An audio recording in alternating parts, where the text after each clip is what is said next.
আমরা সালাম দিব হচ্ছে এইখানে এইখানে এই ছিদ্র বরাবর ভিতরে হচ্ছে রাসূল সাল্লাল্লাহু আলাইহি ওয়াসাল্লামের রওজা।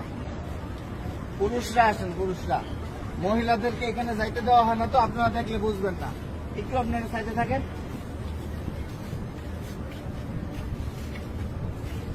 আমরা ভিতরে যাব হচ্ছে এইভাবে, আমাদের বাম দিকে থাকবে রওজা। রওজা থাকবে কি বাম দিকে। ভিতরে কথা বলার কোনো সুযোগ নাই, বেশি সময় দাঁড়ায় থাকারও সুযোগ নাই।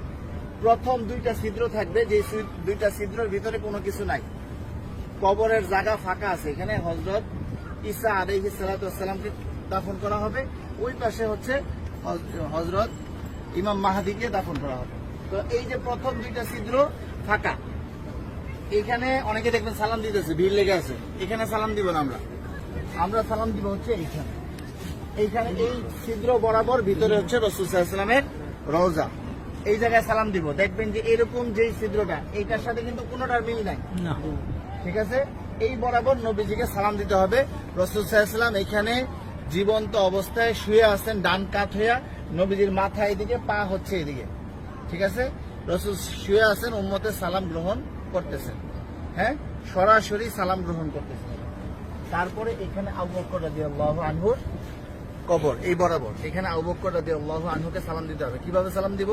নবীজিকে কিভাবে দিব? আসসালাতু আসসালামু আলাইকা ইয়া রাসূলুল্লাহ, আসসালাতু আসসালামু আলাইকা ইয়া হাবিবাল্লাহ।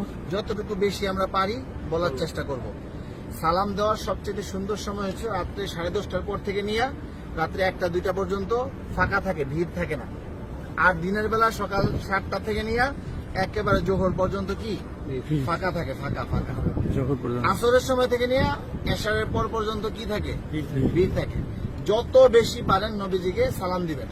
যদি সালাম কবুল হয়ে যায়, আল্লাহ নবী বলতেছেন যে আমার রওজায় যে সালাম দিল তার উপরে, আমার উপরে ওয়াজিব হয়ে যায় তার জন্য হাসরের ময়দানে সুপারিশ করা। আমার সালামটা যদি গ্রহণ করেন নবীজি, তাহলে আমাদের এইটা নাজাতের উসিলা হয়ে যেতে পারে। যাই হোক, বলতেছিলাম এই বরাবর আবু বকর রাদিয়াল্লাহু আনহু, আবু বকর রাদিয়াল্লাহু আনহু মাথা এদিকে, পা এদিকে।